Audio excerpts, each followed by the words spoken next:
개별장 글로벌 이슈 진행하도록 하겠습니다. 일단 미국 채권 시장에서 고금리 지속되는 건, 그 다음에 엔비디아에서 미정부 제재 속에서도 통신사 계약건, 그 다음에 애플에서 오픈 AI 이어서 메타 AI 협력건, 이렇게 세 가지가 메인이라고 보시면 되겠고요. 일단 최근 채권 시장 안에서도 계속해서 고금리가 유지가 되고 있는데, 일단 연말까지 금리 인하에 대한 플랜 자체가 상향 조정되는 모습이 보여졌기 때문에 그런 면에 있어서 고금리 상황을 장기적으로 예측할 수밖에 없는 상황이 됐고요. 그 부분이 이제 장기 채권 금리에서도 역시나 나타날 수밖에 없는 상황이고, 이런 부분들 금리가 변동 혹은 이제 물가 지표가 생각보다 자꾸 예상치를 상회하는 시점이 보여질 때마다 반복될 수밖에 없다 정도는 참고하시면 될 것 같습니다. 일단 FOMC 기준으로 볼 때 현재 기준으로 금리 인하 가능성이 가장 높은 거는 9월인 상태이고요. 실질적으로 이제 시장에서는 12월까지로 예측을 좀 미뤄서 생각을 하고 있는데, 파월 의장 같은 경우에는 9월 정도로 예측하고 있기 때문에 그 부분 채권이나 증권 거래에 있어서 참고하시면 좋을 것 같습니다.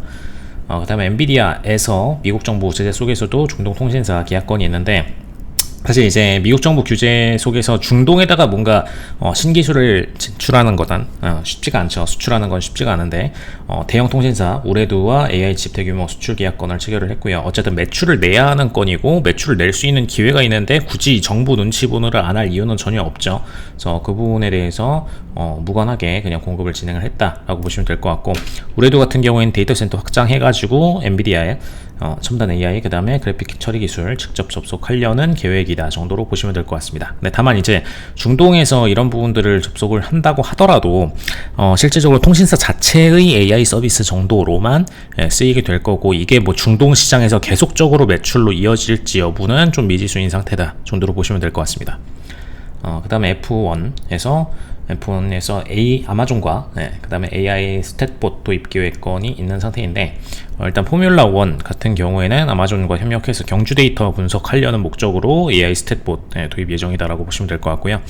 최근에 보시면은 아마존 뿐만 아니라 뭐 메타 등등 기존에 있던 IT 대기업들이 대부분 다 AI 모델을 운영을 하고 있는 상태이고, 그 AI 모델들을 산업에다가 어디다 접목시킬지에 대해서 자꾸 사업적 확장을 꿈꾸는 상태 정도로 보시면 될 것 같습니다. 특히 이제 아마존 같은 경우에는 자체적으로 AWS 이제 웹 서비스 기반의 서버 제공을 하고 있죠. 그러다 보니까 사실 아까 엔비디아가 이제 실질적인 칩셋을 판매를 한다라면은 그 칩셋을 데이터 서버로 묶어가지고 AW 형태로 서비스 제공을 하고 있는 거는 아마존이기 때문에 이런 면에 서버 데이터적인 면을 활용을 해서 거기다가 AI를 빌드업하려는 시도가 계속적으로 발생을 하고 있고, 그리고 F1 같은 경우에는 사실 F1에서 무슨 대단한 돈을 지불을 장기적으로 하면서 아마존의 매출을 견인할 수 있는 그런 곳은 아니에요. 근데 이제 F1을 기반으로 해서 주요 회사들한테 본인들의 역량을 PR하려는 목적이다 정도로만 보시면 될 것 같습니다. 그래서 뭐 과거에 구글이 알파고를 통해서 본인들의 어떤 AI 역량에 대해서 홍보를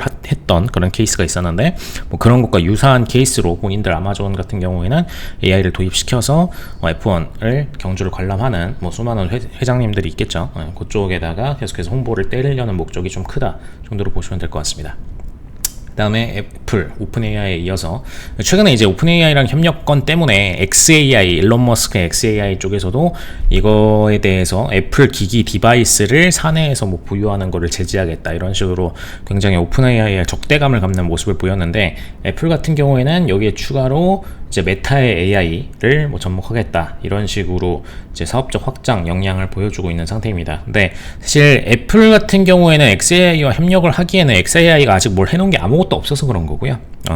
그 다음에 이제 메타 같은 경우에는 기본적으로 디바이스를 통해서 제공을 하는 SNS 서비스 플랫폼이죠. 그러다 보니까 애플이 갑의 권리를 휘두를 수 있는 역량이 있기 때문에 그런 면을 이용을 하면은 추후에 AI 업계에서 메타가 반대로 애플한테 갑질을 하기는 좀 쉽지가 않습니다. 그래서 실질적으로 어느 업체랑 협력을 하던 애플 입장에서는 우리는 디바이스를 갖고 있기 때문에 웬만한 어느 회사들과도 협력을 해서 갑의 관계를 이끌어낼 수 있다라고 보는 편이고요. 그리고 이제 그 관계를 구축하기 위한 회사들과의 적극적 협업을 진행하고 있다 정도로 보시면 될 것 같습니다.